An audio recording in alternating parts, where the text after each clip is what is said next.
Bayangkan sebuah negara yang menghasilkan sepertiga kakao dunia, tetapi sebagian besar penduduk setempat belum pernah mencicipi coklat.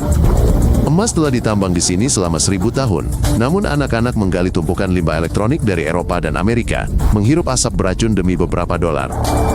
Ini adalah negara Afrika pertama yang merdeka, namun masih menjalankan KAM untuk perempuan yang dituduh melakukan sihir. Selamat datang di Ghana, sebuah negara di mana masa depan dan abad pertengahan hidup berdampingan, dan setiap fakta terdengar seperti dongeng liar. Di sepanjang pantai Ghana, berdiri lebih dari 40 benteng dan kastil batu, yang dibangun oleh orang Eropa dari abad ke-15 hingga ke-19. Ini bukanlah reruntuhan romantis. Ini adalah gudang manusia, tempat ribuan orang Afrika menunggu di ruang bawah tanah tanpa jendela dan tanpa cahaya untuk dikirim ke Amerika. Di salah satu benteng terbesar, hingga 1000 orang sekaligus ditahan setinggi lutut di dalam tumpukan sampah di sel seukuran lapangan voli. Sekitar 12 juta orang melewati benteng-benteng ini, dan hanya setengahnya yang selamat sampai ke Amerika setelah diangkut di dalam lambung kapal. Saat ini, benteng-benteng tersebut menjadi museum tempat keturunan budak dari Amerika datang untuk melewati gerbang yang sama seperti leluhur mereka 300 tahun yang lalu. Ghana adalah pengekspor kakao terbesar kedua di dunia, mengirimkan hampir 1 juta ton biji kakao setiap tahunnya ke pabrik-pabrik di Eropa. Perusahaan-perusahaan besar menghasilkan miliaran dolar dari ekspor ini, tetapi seorang petani Ghana hanya mendapatkan kurang dari 6% dari harga sebatang coklat jadi. Sebagian besar petani ini sangat miskin, sehingga mereka belum pernah membeli coklat. Mereka sama sekali tidak tahu rasa produk yang telah mereka hasilkan sepanjang hidup mereka.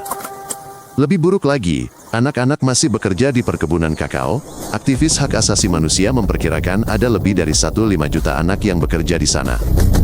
Mereka membawa karung seberat 40 kg, menggunakan pisau tajam, dan menyemprotkan racun tanpa perlindungan. Banyak di antara mereka dijual oleh orang tua mereka, atau diculik oleh para pedagang manusia. Di pinggiran ibu kota, terdapat salah satu tempat pembuangan elektronik terbesar di planet ini, tempat paling beracun di negara tersebut. Ratusan ribu ton komputer, telepon, dan lemari es bekas dibuang di sini setiap tahun dari Eropa dan Amerika dengan kedok bantuan kemanusiaan. Ribuan orang, termasuk anak-anak, bekerja di tempat pembuangan tersebut. Mereka membakar plastik untuk mengekstrak tembaga dari kabel. Asapnya hitam pekat dan beracun. Udara dipenuhi dengan kadar timbal, merkuri, dan karsinogen yang sangat tinggi. Tanah terkontaminasi hingga kedalaman beberapa meter, dan sungai setempat telah menjadi zona mati. Para pekerja mendapatkan 2 hingga 3 dolar sehari, tetapi meninggal karena kanker pada usia 40 tahun, sementara Eropa membuang sampahnya dan menerima keringanan pajak. Pada tanggal 6 Maret tahun 1957, Ghana menjadi negara pertama di Afrika Sub-Sahara yang memperoleh kemerdekaan dari penguasa kolonialnya. Pemimpin negara itu berpidato di hadapan ratusan ribu orang dan menyatakan bahwa kemerdekaan Ghana tidak berarti tanpa kemerdekaan seluruh Afrika. Ia menjadi simbol harapan bagi benua itu, membangun sekolah dan rumah sakit serta bermimpi tentang negara Afrika yang bersatu yang meniru model Amerika. Namun 9 tahun kemudian, ia digulingkan dalam kudeta militer saat mengunjungi Tiongkok, dan ia meninggal dalam pengasingan dalam kemiskinan yang sangat parah. Saat ini ia dianggap sebagai pahlawan nasional, wajahnya muncul di setiap uang kertas, dan hari kemerdekaan adalah hari libur besar yang dirayakan dengan parade dan tarian. Di Ghana, menjadi petugas kamar mayat bukan hanya sekadar pekerjaan. Ini adalah pertunjukan yang menarik jutaan penonton daring di seluruh dunia. Tim petugas kamar mayat menari mengikuti musik, melakukan salto dan aksi akrobatik dengan peti mati di pundak mereka, mengubah pemakaman menjadi acara yang spektakuler. Ini bukan tidak menghormati almarhum, sebaliknya, di Ghana, kematian harus dirayakan sebagai transisi ke dunia lain, bukan diratapi. Tetapi peti mati itu sendiri bahkan lebih keren, dibuat dalam bentuk pekerjaan orang tersebut, ikan untuk nelayan, pesawat terbang untuk pilot. Ada peti mati berbentuk telepon raksasa, sepatu Keds, botol bir, dan bahkan kitab suci, masing-masing harganya berkisar antara 500 hingga beberapa ribu dolar. Di bagian utara negara itu, 6 kamp untuk perempuan yang dituduh melakukan sihir masih beroperasi, menampung sekitar 1000 nenek yang diasingkan. Dituduh membawa penyakit pada anak, merusak panen, atau menyebabkan kematian tetangga, mereka diusir dengan ancaman kekerasan. Di kamp-kamp tersebut, mereka tinggal di gubuk tanpa listrik atau air, bertahan hidup dengan pemberian. Banyak yang telah menghabiskan puluhan tahun di sana, dan tidak pernah kembali ke rumah. Pihak berwenang telah mencoba menutup kamp-kamp ini, tetapi para perempuan kemudian dibunuh di desa-desa, sehingga kamp-kamp tersebut menjadi satu-satunya tempat perlindungan yang aman. Ghana adalah negara modern dengan akses internet dan universitas, tetapi kepercayaan kuno pada sihir hidup berdampingan dengan ponsel pintar. Danau Volta adalah waduk buatan terbesar di dunia, berdasarkan luas permukaannya, meliputi 8.500 km persegi. Danau ini diciptakan pada tahun 1960-an dengan pembangunan bendungan besar untuk pembangkit listrik yang seharusnya membawa energi dan kemakmuran bagi negara tersebut. Namun 700 desa dan seluruh kota tenggelam, memaksa 80.000 orang untuk pindah. Sebagian besar kehilangan segalanya dan tidak menerima kompensasi. Saat ini, puncak pohon yang terendam air mencuat dari permukaan, dan para nelayan menceritakan kisah melihat atap rumah dan menara gereja di bawah air. Danau ini menghasilkan listrik, tetapi telah menjadi tempat berkembang biaknya penyakit mematikan, dan ribuan anak bekerja di sana sebagai budak virtual di sektor perikanan. Ghana benar-benar dibangun di atas emas. Negara ini telah menambang logam mulia tersebut selama lebih dari 1000 tahun, dan saat ini merupakan produsen utama di Afrika. Namun, sebagian besar emas ditambang bukan ditambang resmi, melainkan secara ilegal. Orang-orang menggali lubang di hutan tanpa izin atau peraturan keselamatan. Untuk mengekstrak emas, mereka menggunakan merkuri yang menguap ke udara dan mengalir ke sungai, meracuni air bagi jutaan orang dan membunuh ikan. Para penambang ilegal ini bekerja dengan upah yang sangat rendah, tetapi mereka memperkaya pembeli dan penyelundup yang mengirimkan emas senilai miliaran dolar ke luar negeri.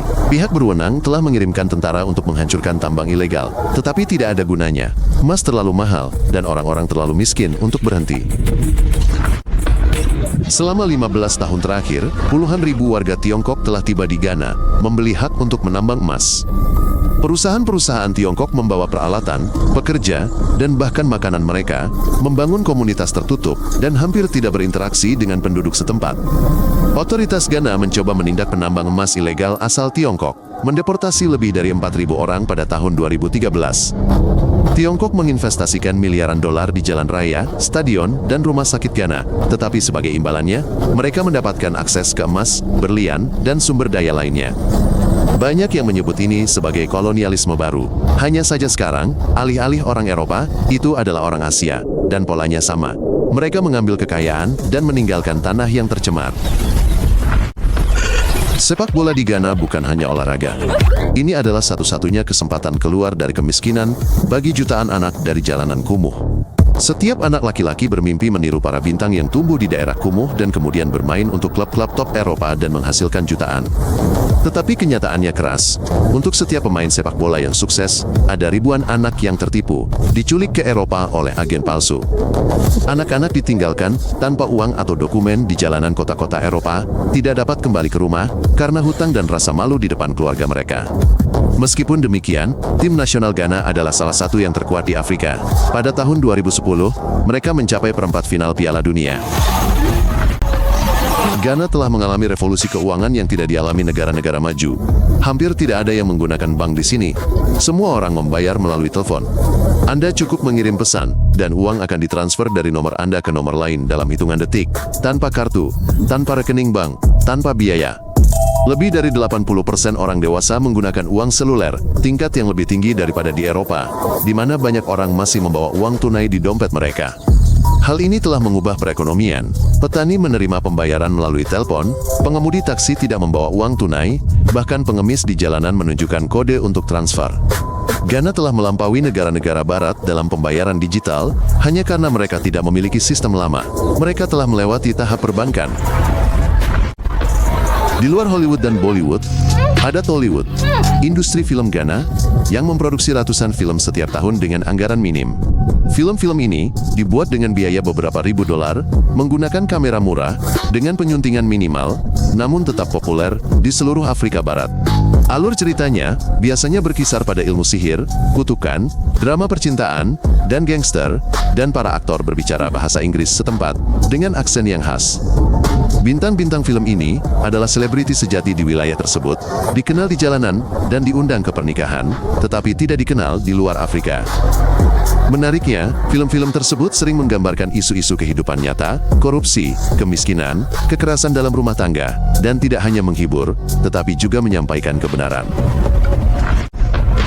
Pada tahun 2017, Ghana meluncurkan satelit pertamanya ke orbit, seukuran kotak sepatu, tetapi merupakan terobosan bagi negara tersebut. Satelit ini dibangun oleh para insinyur lokal yang telah belajar di luar negeri dan kembali ke tanah air untuk membangun program luar angkasa Ghana dari nol. Satelit ini memantau garis pantai, membantu nelayan menemukan gerombolan ikan, dan memantau penerbangan ilegal langsung dari luar angkasa. Ghana berencana untuk meluncurkan lebih banyak satelit dalam beberapa tahun mendatang dan mendirikan badan antariksa sendiri untuk bekerja sama dengan negara-negara Afrika lainnya. Ini membuktikan bahwa bahkan negara miskin pun dapat memasuki ruang angkasa dengan orang-orang yang berpendidikan dan memiliki ambisi. Mereka tidak harus menjadi negara adidaya. Selama 20 tahun terakhir, ibu kota Ghana telah berubah dari kota provinsi menjadi metropolis modern dengan gedung pencakar langit dan pusat perbelanjaan. Lingkungan elit dengan villa bernilai jutaan dolar sedang dibangun, menarik orang-orang Afrika kaya dari negara-negara tetangga yang tidak stabil. Perusahaan-perusahaan teknologi besar telah membuka kantor di ibu kota, melihat Ghana sebagai basis operasi yang stabil di Afrika Barat. Tetapi di samping gedung-gedung pencakar langit terdapat permukiman kumuh dari logam berkarat tempat ratusan ribu orang tinggal tanpa air dan listrik yang layak. Inilah masalah utama Ghana, ekonomi tumbuh, investasi mengalir, tetapi kesenjangan antara kaya dan miskin semakin melebar setiap tahunnya. Ghana saat ini merupakan sebuah eksperimen yang menunjukkan apakah sebuah negara Afrika dapat berkembang tanpa perang, kudeta, dan kediktatoran. Demokrasi berjalan dengan baik di sini, pergantian kekuasaan terjadi melalui pemilihan umum tanpa kekerasan, terdapat kebebasan berbicara dan pengadilan independen, fenomena yang hampir tidak pernah terdengar di Afrika. Namun pada saat yang sama, terdapat takhayul abad pertengahan, pekerja anak di perkebunan, tempat pembuangan limbah beracun, dan korupsi yang menghabiskan setengah anggaran negara. Jika Ghana dapat menyelesaikan masalahnya, negara ini akan menunjukkan kepada negara-negara Afrika lainnya jalan ke depan. Jika tidak, negara ini akan membuktikan bahwa demokrasi saja tidak cukup. Untuk saat ini, Ghana berada di antara masa lalu dan masa depan, dan tidak jelas ke arah mana pendulum akan berayun dalam beberapa dekade mendatang. Jika Anda merasa ini menarik, berlanggananlah agar Anda tidak ketinggalan episode baru. Kami menyajikannya secara singkat dan langsung ke intinya.